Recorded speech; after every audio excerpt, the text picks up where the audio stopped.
por peticiones. Gracias, igualmente, mi hermano. Vamos a iniciar el tema del día de hoy. Vamos a continuar con el tema que quedó pendiente el sábado, la parte 8, continuación. Y bueno, quiero ahorita comentar acerca de la adoración a Dios. ¿Cómo debe ser? ¿Qué es la adoración a Dios? Dada la naturaleza santa de Dios, fíjense cómo está la cosa, y la naturaleza pecaminosa del hombre, se presenta un gran problema. ¿Cómo puede ese Dios santo, mantener una relación con el hombre pecaminoso?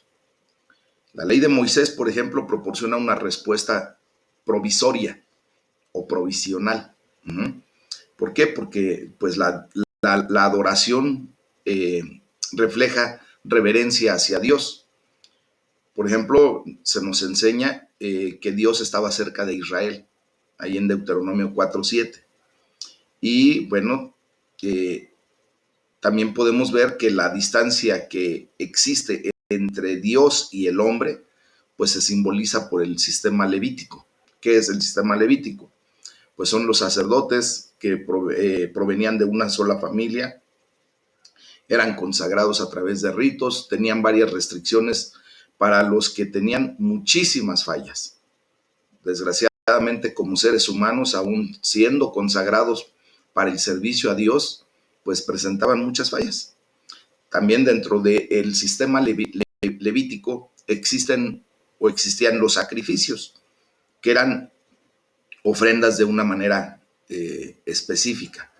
Estos sacrificios tenían que ser ofrecidos de una manera muy particular.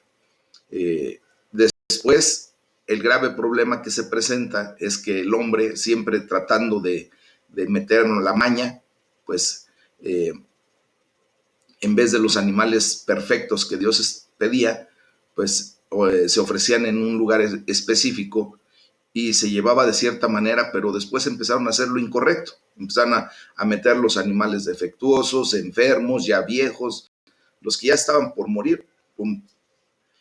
Después también se nos muestra que en ese sistema levítico está el tabernáculo y el mobiliario, y es por eso que cabe este comentario aquí, por lo que estamos estudiando en el Éxodo, ¿no? Y todo esto era hecho de una manera perfectamente señalada por Dios. Aún así, el ser humano cometía errores. Por ejemplo, cuando tenían que mover el arca, sobre todo el arca del pacto, Dios les había dado instrucciones específicas de cómo tenía que ser movida esa arca. Y de repente, pues algún atarantadín se le ocurría hacer algo diferente y pues hasta moría por el hecho de ser irreverente, irrespetuoso delante de Dios. Después viene también la adoración reflejada a través de la lección. Dios está en medio de su pueblo, los cuida con amor, sin embargo, es Dios y no hombre. Por lo tanto, debe ser respetado como tal, a ese nivel, como Dios siempre, en todo momento. ¿Okay? La adoración involucra un reconocimiento en la naturaleza verdadera de Dios. Si nosotros, o sea, si no se puede reconocer la unidad de Dios, pues no se le puede adorar como tal. Hay gente que no reconoce quién verdaderamente es Dios, no tiene ni idea o no quiere saber de Dios y por lo tanto pues no le adora, así como lo dicta el Salmo 100, versículo 3. Dios es superior al hombre, obviamente, porque es su creador. Por lo tanto, Jehová le prohíbe ser creador de sus propios dioses al hombre. Eso ya lo leímos allá en Éxodo 24. Entonces, la adoración requiere el compromiso del ser entero para Dios. La circuncisión, pues solamente simboliza el compromiso total de la persona. Eso es lo que hacían los judíos. Lo hacían en esa circuncisión en la carne, en el prepucio. Ahora, ustedes y yo hemos hecho nuestra circuncisión, pero en el corazón, mis amados. Y eso significa un compromiso total delante de la persona de Dios. Amén. Bueno, el sacrificio ahora, pues simboliza el compromiso de la persona. Todo lo que nosotros podemos tener, pues debemos reconocer que es de Dios. Él es el que nos lo ha dado. Y el sacrificio expresa gratitud hacia Dios por sus bendiciones. En aquel tiempo se hacían sacrificios de animales inocentes.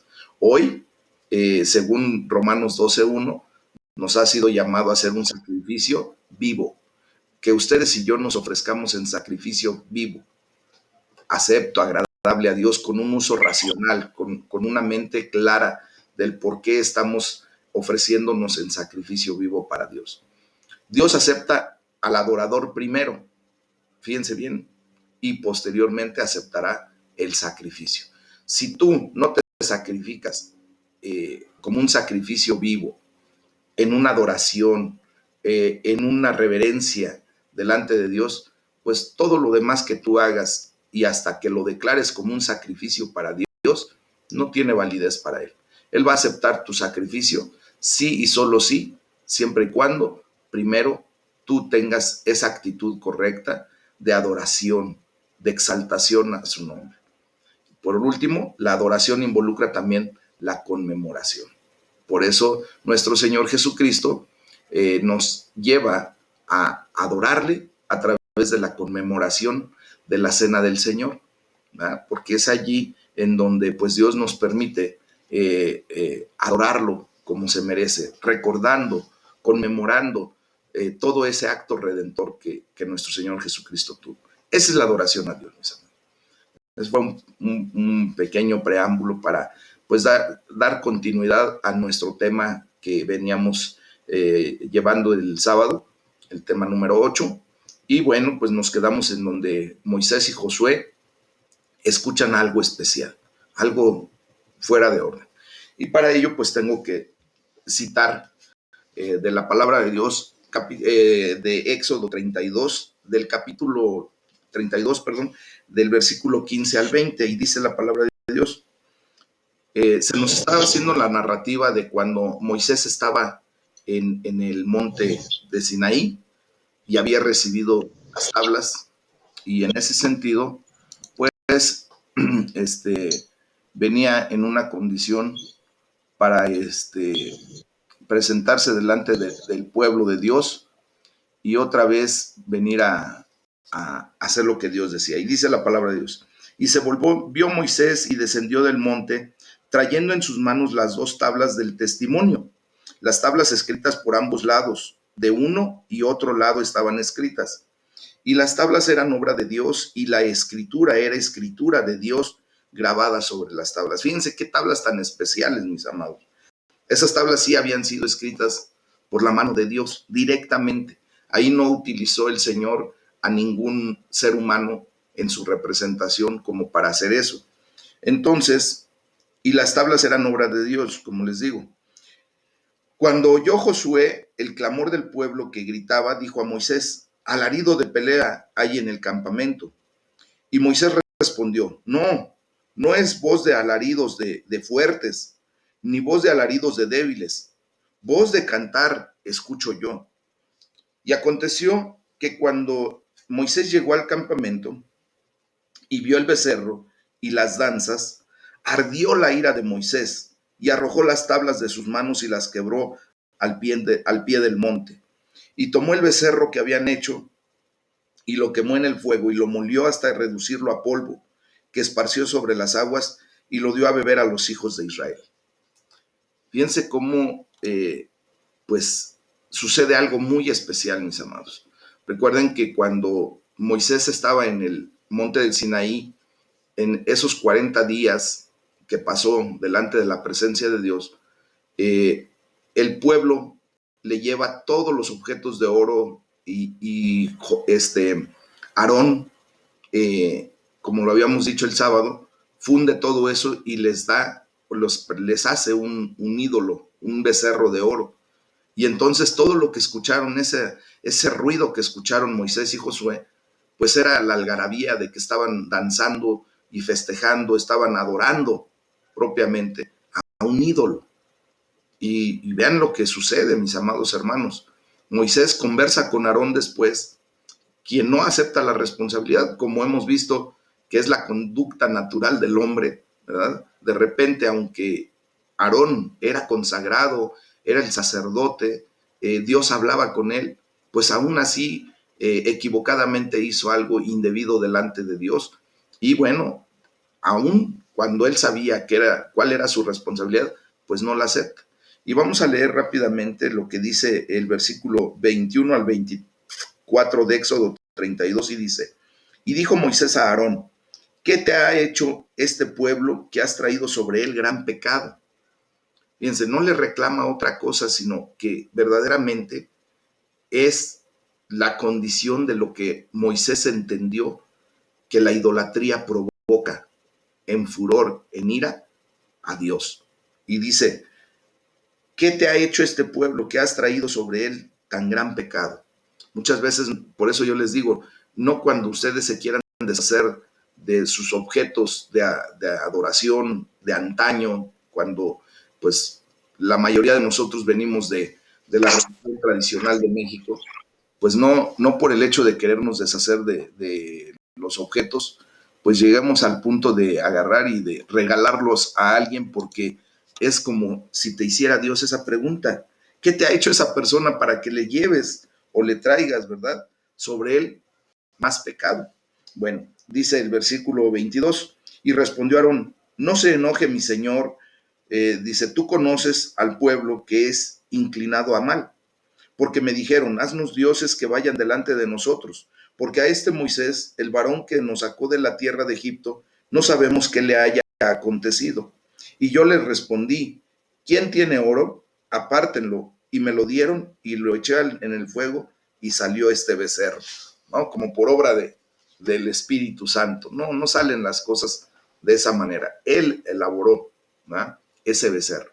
Entonces, mis amados hermanos, vemos cómo pues simplemente el pueblo es inclinado al mal. Es esa mala inclinación que tenemos hacia el pecado. Y muchas ocasiones, cuando nosotros nos damos a la tarea de dejar de ver el objetivo de Dios hacia nuestras vidas, es por eso que nos da temor y empezamos a ser ídolos. Empezamos a permitir que algo llene nuestra vida, entre comillas, y de esa manera estamos haciendo pues abominación delante de Dios, pecado delante de Dios. ¿Qué tipo de idolatría estamos manejando últimamente? Cada quien tenemos de repente algo cuando empezamos a separarnos o a dejar de escuchar la voz de Dios, o cuando empezamos a permitir que las circunstancias o situaciones que nos rodean o que vivimos, pues nos lleven a tener un temor que pensemos que Dios no viene a nuestro rescate. Creo que el día de ayer en la predicación Dios fue muy claro con nosotros. Él no nos va a dejar, no nos va a desamparar, Él está con nosotros, Él simple y sencillamente pelea nuestras batallas. Amén. Bueno, vemos cómo la tribu de Leví también posteriormente tomó el lado de Dios y de Moisés al matar a los israelitas malvados. Muchas veces Dios nos da la oportunidad de arrepentirnos y nos pregunta, así como les preguntó ahí en el versículo 26, ¿quién está por Jehová? Y todos aquellos que decidieron poner su fe y su confianza nuevamente en Dios, pues salvaron su vida. Y los que no, pues a todos esos israelitas malvados, pues simplemente fueron matados, fueron muertos. ¿Por qué? Pues porque simplemente estaban haciendo, cayendo en algo fuera de la ley. Y recuerden que en aquel tiempo la ley era muy estricta, muy específica. Cuando alguien hacía algo que era digno de muerte en la ley, pues simplemente ellos agarraban y rápidamente ejecutaban. Y dice la palabra de Dios que se juntaron con él todos los hijos de Leví y Moisés los comisiona para matar a todos los que no se arrepienten. Imagínense que en estos tiempos nosotros tuviéramos todavía la aplicación de esa ley, pues prácticamente quedaría muy pocos, quedarían muy poquitas personas que verdaderamente se arrepintieran de estar haciendo esa condición de idolatría. Y dice la palabra de Dios que en ese momento cayeron del pueblo en aquel día como 3,000 hombres. Imagínense qué exterminio hicieron. Después Moisés vuelve a interceder por el pueblo. Moisés reconoce el arrepentimiento del pueblo y vuelve a Jehová y le ruega por el pueblo y le pide que por favor, si no va a perdonar a ese pueblo, pues borre su nombre del libro de la vida. Imagínense nada más. ¿Quién de nosotros ahorita que ya reconocemos todo esto sería capaz de pedirle a Dios que borrara su nombre del libro de la vida eternamente y para siempre, con tal de que no destruya a los demás? Pues Dios le responde, fíjense lo que le responde el Señor: al que pecare contra mí, a este raeré yo de mi libro. En el día del castigo, yo castigaré en ellos su pecado. O sea, le está diciendo a Moisés y nos lo está diciendo a nosotros: ustedes no son los jueces. El único que puede tomar una determinación de esa naturaleza soy yo. Y por eso pasa por alto esa petición. Porque si no, imagínense en dónde hubiera quedado Moisés. Simplemente hubiera sido borrado del libro de la vida y él no hubiera tenido la posibilidad de la salvación. Dios, en su amor y en su misericordia, es el juez, y a nosotros nos corresponde solamente hacer lo que Dios nos manda. Con esta advertencia manda a Moisés y le dice: lleva a este pueblo a donde yo te he dicho, mi ángel irá delante de ti. Dice el Éxodo 32-35, y Jehová hirió al pueblo porque habían hecho el becerro que formaron. Y de esa manera después le muestra a Moisés que Dios está con él y que él lo va a llevar, lo va a guiar, que su ángel irá delante de él para guiar a ese pueblo. Y aquí es donde en el Éxodo 33, del versículo 1 al 23, está la promesa de la presencia de Dios en todo momento. Dios le recuerda el pacto que había hecho con los padres y le declara nuevamente a Moisés: enviaré delante de ti el ángel, pero yo no subiré en medio de ti. Ustedes son pueblo de dura cerviz. Imagínense a dónde estaban llevando ya la condición y la paciencia de Dios. Tú y yo muchas ocasiones nos hemos visto muy duros de cerviz, no nos inclinamos delante de Dios, no nos humillamos, pretendemos hacer lo que nosotros queremos. Y déjenme decirle, mis amados hermanos, que tarde que temprano el Señor va a tomar, pues obviamente, su posición y puede herirnos. Muchas ocasiones, yo no soy juez para decirles que por algo está pasando alguna situación en su vida, en la vida de alguien en particular, pero muchas ocasiones es la herida que Dios provoca a una persona para poder provocar que se humille delante de Dios y no se pierda. Por eso Dios nos permite pasar por pruebas, por angustias, por necesidades, por situaciones muy particulares, porque aunque nosotros creemos que estamos haciendo todo bien delante de Dios, pues solamente Él verdaderamente conoce hasta la intención de nuestro corazón. ¿Y qué es lo que tiene que hacer Él? Pues ponernos en el lugar que nos corresponde. ¿De qué manera lo hace? Mis hermanos, imagínense que Él es simple y sencillamente el Dios Todopoderoso. Es soberano por sobre todas las cosas. Entonces, pues, Él puede utilizar cualquier situación, cualquier método para provocar que esta parte de aquí, que es la cerviz, pues tenga flexibilidad y podamos humillarnos delante de Él y no ser orgullosos y siempre mantenernos en una condición de rigidez espiritual como para no comprender lo que Dios nos está hablando. Entonces viene después el lamento. El pueblo lamenta la noticia. Allí en el versículo 4 del capítulo 33 de Éxodo. ¿Por qué lamenta la noticia? Porque sabe de antemano que cuando Dios toma la justicia en sus manos, mis amados, viene dolor, viene sufrimiento, hasta que Dios nos vuelve a alinear. Y muchas veces ustedes y yo hemos tomado decisiones equivocadas. Y cuando Dios nos pone en una condición de rectificación, muchas veces es doloroso. Cuando cometemos pecados y sobre todo conociendo de la palabra de Dios, conociendo lo que tenemos que hacer y lo que no tenemos que hacer, y nos volvemos duros de cerviz y empezamos a hacer lo incorrecto, pues llegará el momento de lamentación.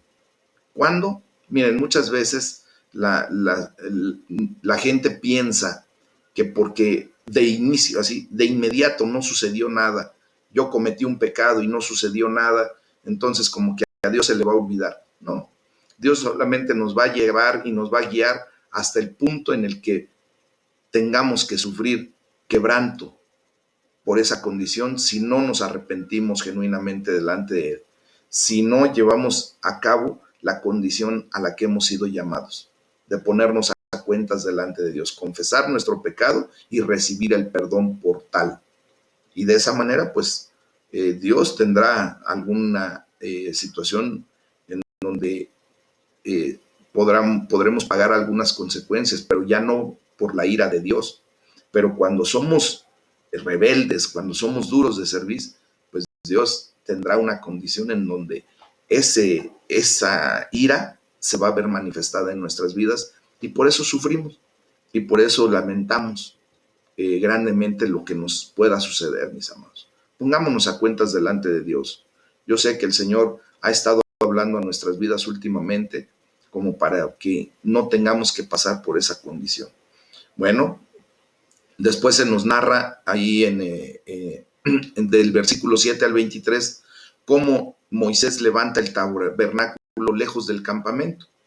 Aquí él habla con Jehová, que se muestra por una columna de nube.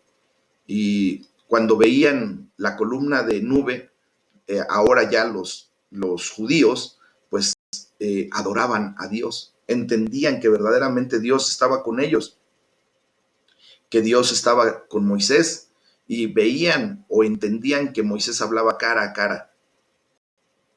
Y Moisés lo hacía de una manera muy íntima, de una forma íntima. Obviamente Dios no tiene cara. Nosotros tenemos que hacer esa alusión porque Dios es espíritu, pero es una representación gráfica o una declaración gráfica de que Moisés estaba delante de la presencia de Dios. Y Josué no se perdía de nada, ni por un momento. Josué estaba todo el tiempo viendo todo lo que sucedía. Josué tenía un corazón muy entregado a Dios y estaba siempre al pendiente de lo que hacía Moisés. Y esto trajo consecuencias muy particulares. Vamos a ver después. Moisés intercede por el pueblo ahí en el versículo 13 y Dios le hace nuevamente la promesa de su presencia con ellos en el versículo 14 de Éxodo 33 estamos hablando. Entonces, vemos aquí ya en el versículo 16 cómo la gran diferencia entre ellos y el mundo, o sea, el pueblo judío y el mundo, todos los demás pueblos, la gran diferencia es algo tan sencillo, pero tan increíblemente poderoso que es que Jehová anda con ellos, camina con ellos, los guía, los dirige. Bueno, ¿cuál es la diferencia ahora entre nosotros que conocemos la palabra de Dios, que venimos y nos rendimos delante de la presencia del Rey, que Jesucristo ahora es nuestro Señor y Salvador? ¿Cuál es la diferencia entre nosotros como el pueblo adquirido por Dios y el resto del mundo? ¿Cuál es la diferencia? Ayer lo veíamos, que Dios camina con nosotros. Dios está con nosotros. Dios es el que pelea nuestras batallas. Dios es el que nos levanta con poder y con autoridad. Y por eso nosotros somos un pueblo especial, llamados para hacer lo que Dios diseñó para la humanidad, para adoración, para exaltación, para alabanza de Dios, para dar a conocer su nombre, para dar a conocer su amor, para ser ejemplo, simple y sencillamente. Pero tenemos que dar ejemplo correcto, mis amados hermanos. Tenemos que dar testimonio conforme a lo que Dios está haciendo en nuestras vidas, pero de una manera correcta, porque muchas veces desviamos nuestras ideas y de eso no se trata. Se trata de verdaderamente exaltar el nombre de Dios. Amén. Bueno, pues Moisés pide ver la gloria, ya entre el versículo 20 y 23, y le dice: te ruego que me muestres ahora tu camino, para que te conozca. Pero no podrá ver su cara. Verá solamente parte de la gloria de Dios. ¿Por qué? Porque Dios es santo, santo, santo, mis amados. Y le dice: verás mis espaldas, mas no se verá mi rostro. Aquí también tenemos pues una narración alegórica. Entendamos, por favor, que Dios no tiene espalda, no tiene rostro, no tiene cara, pero hace una alusión alegórica para efecto de que nos permita comprender que iba a ser una porción de la gloria de Dios, lo único que puede ver el hombre mientras esté vivo. ¿Por qué? Porque la gloria de Dios es lo más pesado de la presencia de Dios, de la existencia misma de Dios. Y nosotros humanamente, por ser entes caídos, aún perdonados, aún redimidos, no tenemos la capacidad de ver a Dios en toda su grandeza. Llegaremos a verlo, mis amados hermanos, en toda su grandeza, en todo su esplendor. Podremos contemplar verdaderamente toda esa realidad, pues hasta que nosotros hayamos sido mudados a ese cuerpo glorificado, y que ese cuerpo glorificado tiene ya la capacidad de visualizar eh, la máxima expresión de Dios. Nosotros solamente podemos ver destellos. En ese sentido, vemos cómo a Moisés le aplica también la dosis, exactamente lo mismo.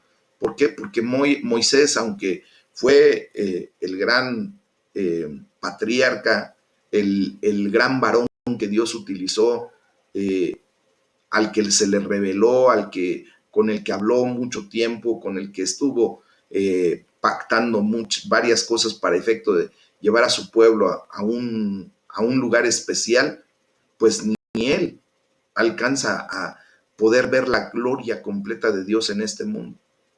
Entonces, vemos cómo después, en el capítulo 34, pues vuelve Dios a hacer ese pacto renovado.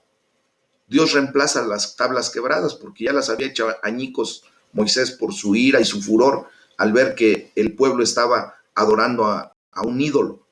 Y Dios reemplaza las tablas quebradas y bueno, después viene como Moisés declara la gloria de Jehová. O sea, empieza a darnos una clara idea de las características de ese Dios todopoderoso. Dice, ahí entra el versículo 6 y 7 de Éxodo 34, dice, Dios es fuerte, es misericordioso, piadoso, tardo para la ira, grande en verdad, perdonador y justo. Imagínense qué fue lo que Dios le permitió ver a Moisés, que él logra tener este tipo de adjetivos calificativos para un Dios poderoso, un Dios vivo, un Dios verdadero. Obvio, tuvo que ver algo excepcional para poder hacer este tipo de declaraciones, mis amados. Y bueno, pues vemos cómo nuevamente Moisés intercede por el pueblo. Otra vez, ¿por qué? Porque el pueblo de Dios, desgraciadamente, constantemente está quebrantando la ley, quiere hacer lo que él quiere, es testarudo, rebelde, y otra vez tiene que venir Moisés a interceder por el pueblo. Lo podemos leer ahí en el Éxodo 34, versículos 8 y 9. Dios reafirma su amor para con el pueblo y lo que él hará con su pueblo será simple y sencillamente la obra de Jehová en el pueblo de Dios, en el pueblo escogido por Dios. ¿Cuál es la obra de Jehová? Primero, él hará maravillas que no han sido hechas en toda la tierra. Es parte de la obra que Dios hace en el pueblo de Israel y hace algo también excepcional. Echa de delante de la presencia del pueblo de Israel a todos los demás pueblos que podrían hacerle guerra, que podían hacerle daño, que podían venir en contra de Israel. Eso lo podemos leer en el versículo 11. Hoy el Señor nos está enseñando que Él va a hacer maravillas en nuestras vidas como nunca antes. Y también que está echando de delante de nosotros todo aquello que nos pueda venir a lastimar o a dañar. Pero da responsabilidades al pueblo. Y te da responsabilidades el día de hoy a ti también. Al pueblo le dice, guarda lo que te mando hoy. No te harás o no te has de inclinar, a ningún otro Dios. no te has de inclinar a ningún ídolo, no harás alianza con los moradores de aquella tierra, derribarás sus altares y quebrarás sus estatuas y cortarás sus imágenes de acera. No te harás dioses de fundición. Eso es lo que ahora también nos está diciendo el Señor. Como les repito, muchas veces pues ya no hacemos ídolos, ya no compramos imágenes, pero en muchas ocasiones, mis amados, nosotros somos muy dados a levantar altares de adoración a ídolos que verdaderamente de repente vienen a nuestra vida para alejarnos de la presencia de Dios. Y pues tengo que repetirlo, no por estar con esa cantaleta, pero muchas veces permitimos o levantamos altares de adoración a nuestros seres queridos. Empezamos a veces con nuestro esposo, con nuestra esposa. ¿Cuántas veces levantamos un altar de adoración por nuestros hijos y les hacemos todo? Bueno, nos ponemos de tapete. Queremos que nuestros hijos tal pareciera que vivieran en una burbuja y que nada los tocara. Mis amados, nosotros no somos dioses. Nosotros somos creación de Dios. Somos, sí, su pueblo adquirido. Somos real sacerdocio, nación santa. Pero nosotros hemos sido llamados para hacer bendición. Y la bendición no necesariamente se refleja en que yo le provea absolutamente todo a mis hijos en un desorden, en una idea equivocada, o a mi esposo, a mi esposa. Hay que derribar todos esos altares, mis amados, porque eso muchas veces nos aleja de Dios. No nos permite los tiempos que tenemos que tener con ese Dios vivo y verdadero en adoración, en alabanza. Muchas veces hacemos el dinero nuestro ídolo y otra vez levantamos un altar de adoración, nuestra fuente de trabajo. Además, ahorita yo he visto cómo muchos hermanos que se han alejado de los caminos del Señor, pues levantaron un altar de adoración a su trabajo, a su fuente laboral. ¿Por qué? Pues porque obviamente piensan y creen que allí está la provisión, que verdaderamente quien les trae la provisión es su fuente laboral, es su trabajo, y no es Dios. Entonces, mis amados, llega el punto en el que hace una declaración muy fuerte. Vamos a leer lo que dice Éxodo 34:14. Dice, porque no te has de inclinar a ningún otro Dios, pues Jehová, cuyo nombre es celoso, Dios celoso es. Él te cela por amor. Simplemente Él te cela porque te ama. Él no quiere que tú llegues al punto en donde tengas la necesidad de sufrir consecuencias por el haberte alejado del amor de Dios, por haberte enfriado.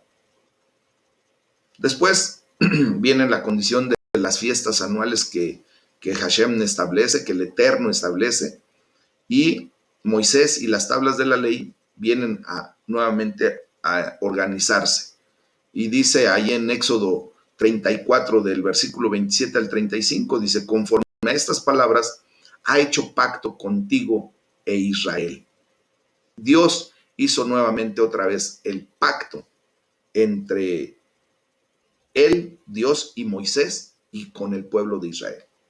Y Moisés pasa otros 40 días en el monte escribiendo ya los mandamientos de Dios, pero ahora en otras tablas.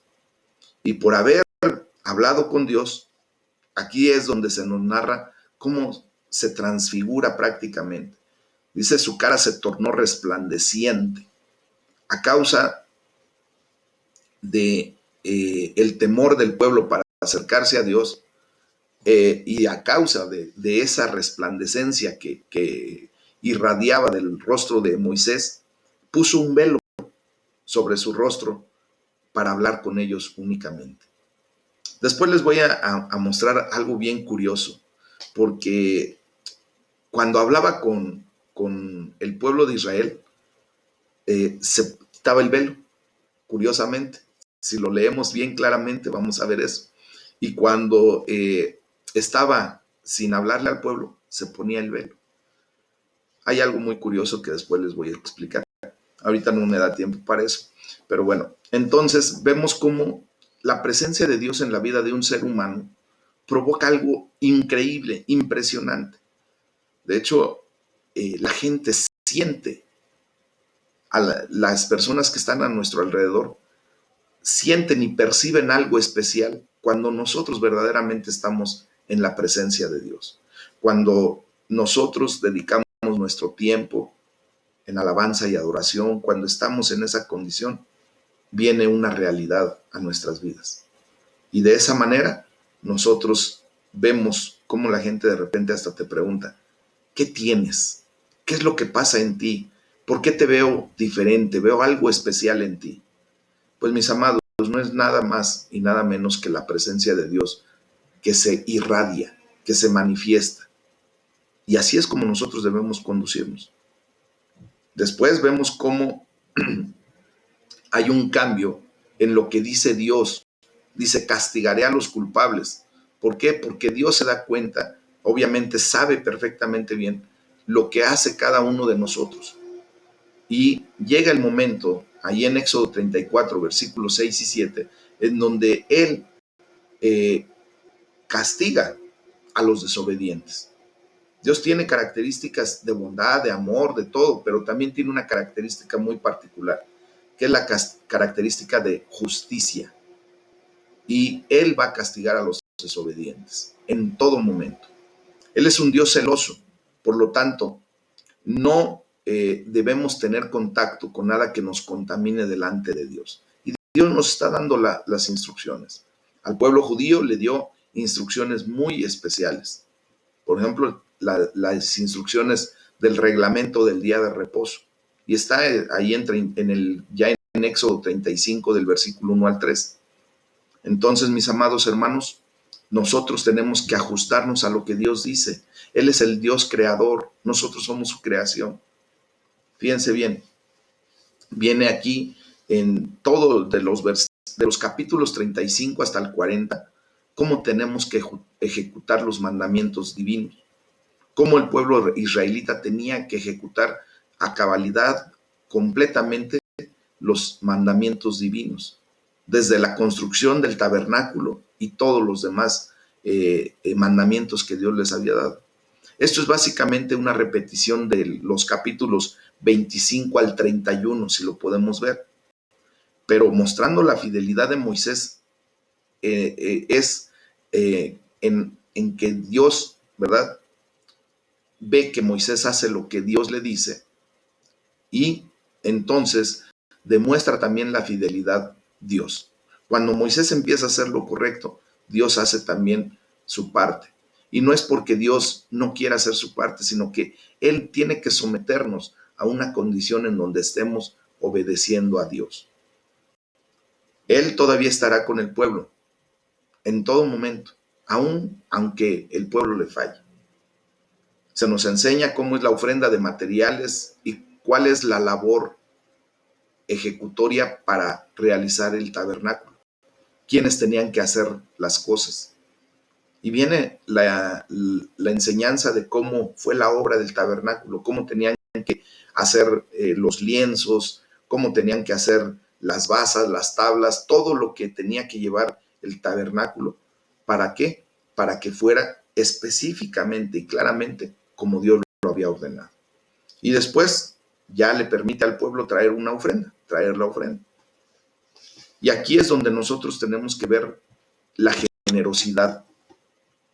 En estos capítulos aprendemos mucho acerca de cómo ofrendar a Dios, viendo obviamente el ejemplo del pueblo de Israel. Primero, ofrendaron en obediencia a lo que Dios ordenó. Trajeron lo que Dios les había especificado. Después, ofrendaron de corazón y voluntariamente. Y como punto número 3, ofrendaron generosa y abundantemente. Eso lo pueden leer ahí entre el capítulo 35 y 36. Mis amados hermanos, nosotros tenemos que hacer lo propio, hacer lo mismo, ofrendar en obediencia, ofrendar de corazón y voluntariamente y ofrendar generosa y abundantemente. ¿Por qué? Porque justamente Dios ha traído a nosotros algo valiosísimo. que no podríamos obtener y que no nos está cobrando, ¿eh? Eso se los quiero aclarar, no nos está cobrando, pero en reciprocidad nosotros tenemos que hacer lo que nos corresponde. Dios nos ha traído libertad, nos ha dado salvación y vida eterna. Él es el que provee a nuestras vidas, de su mano recibimos absolutamente todo. Entonces, ¿qué tenemos que aprender a hacer, mis amados? Pues ser generosos también, porque de esa manera es que el reino de los cielos se muestra aquí en la tierra. Después viene, como vemos, quienes tenían que hacer, ¿cómo se llama? La labor para realizar el tabernáculo. Ya habíamos dicho que Dios había llamado a Bezaleel y a Aholiab.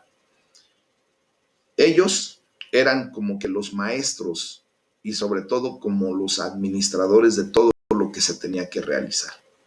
En estos tiempos se le llama superintendente de obra.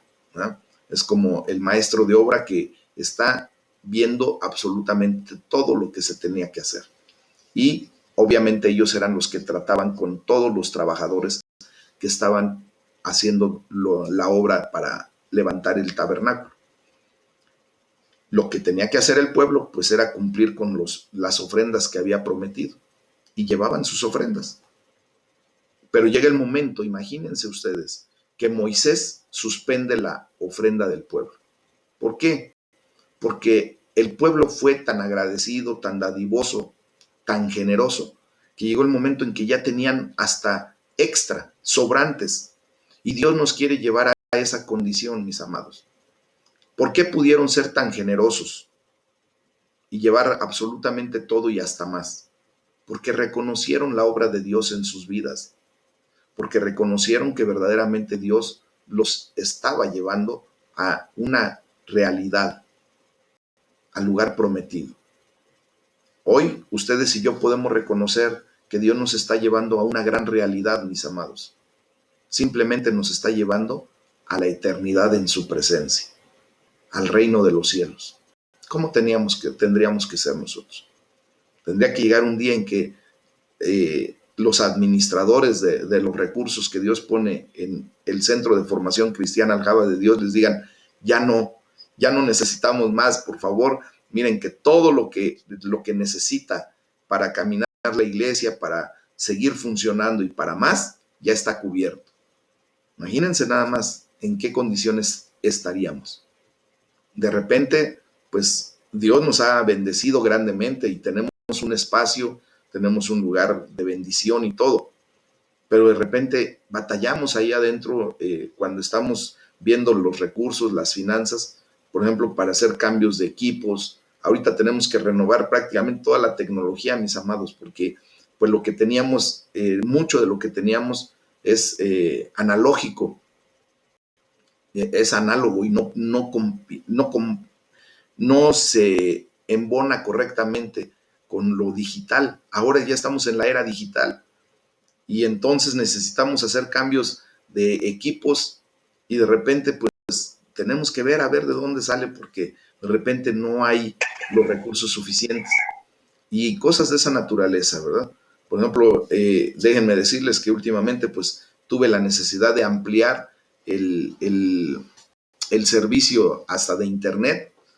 Normalmente ustedes contratan 20, 30 megas de capacidad y pues para la iglesia tuvimos la necesidad de contratar 160 megas, igual que aquí en la casa de ustedes de donde estoy transmitiendo. ¿Por qué? Porque si no, por eso se dan esos conflictos de comunicación.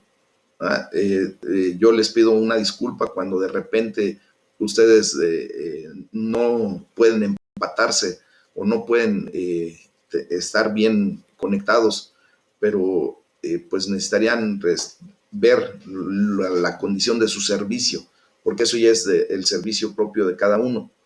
Entonces yo me estoy asegurando de que el servicio sea completo y de esa manera pues se necesitan recursos, ¿verdad?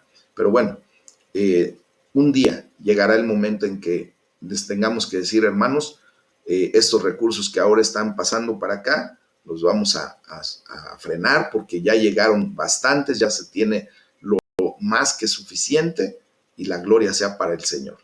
¿Ah? Así debe llegar nuestra dadivosidad, nuestra generosidad. Después nos enseña cómo se lleva a cabo la construcción del tabernáculo, ya como tal, y específicamente todo lo que se tiene que hacer. Ya hemos hablado acerca del mobiliario del tabernáculo, de todos los muebles que debía tener, el atrio del tabernáculo, la dirección de la obra, qué metales se utilizaban en el santuario.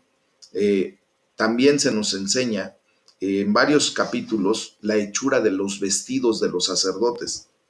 Y bueno, cuando la obra del tabernáculo fue terminada, dice claramente, y debemos notar, como Jehová había mandado a Moisés. O sea, la obra del tabernáculo terminado fue justamente como Dios ordenó que se hiciera. Así tenemos que llegar nosotros, a hacer las cosas como Dios manda, no como nosotros queramos. Y pues ya llega el punto en el que en Éxodo 40, Moisés levanta el tabernáculo y vemos cómo la nube siempre estaba posada sobre el tabernáculo. El tabernáculo era para simbolizar la presencia y la aprobación de Dios. Además era una señal indicando cuando ellos tenían que viajar y cuando debían y cómo deberían de irse de ese lugar y cuando debían frenar. Jehová llena el tabernáculo de tal forma que hasta Moisés tiene temor de entrar. La presencia de Dios es tan poderosa, tan fuerte, que hasta el mismo Moisés, que técnicamente había estado en el monte de Sinaí viendo la gloria de Dios, pues hasta ese momento también tiene temor. ¿Por qué? Porque como todo lo habían hecho correcto, Dios se manifestó de una manera impresionante. Déjame decirte el día de hoy que cuando tú y yo hacemos lo correcto delante de Dios, Dios también se muestra impresionantemente a nuestras vidas, mis amados. Y es lo que nosotros debemos buscar. Tenemos que notar nuevamente cómo todas las cosas se hicieron como Jehová había mandado a Moisés. Por lo tanto, el libro termina, de Éxodo termina con el cumplimiento de la promesa de Éxodo 29:45, porque ahora Yahweh, el Todopoderoso, el gran yo soy, está viviendo entre su pueblo. Esto es un punto positivo con que termina el libro. Ellos obviamente vemos cómo están peregrinando, viajan mirando hacia la meta, hacia la llegada. Y el que comenzó una obra de salvación para Israel, la terminará. ¿Qué nos tiene que llegar aquí a nuestros oídos? Que tú y yo vamos justamente en pos de esa condición. El que inició la obra en nosotros, ¿ah?, va a terminar la obra con cada uno de nosotros. Nosotros estamos en este mundo peregrinando, ya quedamos en eso. Nuestra ciudadanía ya no es la ciudadanía terrícola. Nuestra ciudadanía verdadera es la ciudadanía celestial, el reino de los cielos. Vamos por este mundo como peregrinos, ¿verdad? Y fíjense bien que aquí hay una observación muy clara que les quiero hacer a todos y cada uno de ustedes, que es la de que tenemos que viajar, pero siempre mirando hacia la meta, hacia nuestra llegada, hacia el objetivo que es Cristo Jesús, el autor y consumador de nuestra fe. Nuestra mirada no tiene que posarse en el hombre, mis amados. No tiene que posarse en la condición física o material. No, nuestra mirada tiene que estar en Cristo. Y el que empezó la obra en cada uno de nosotros, la terminará. Así también lo dice Filipenses 1:6. Imagínense. Esto es la esperanza y la confianza del pueblo de Dios. Eso es lo que tú y yo tenemos que vivir. Bien, miren, mientras el pueblo israelita, los judíos, caminaban en preparación de recibir la promesa, pues Dios está con ellos. Y esta es la esperanza del cristiano.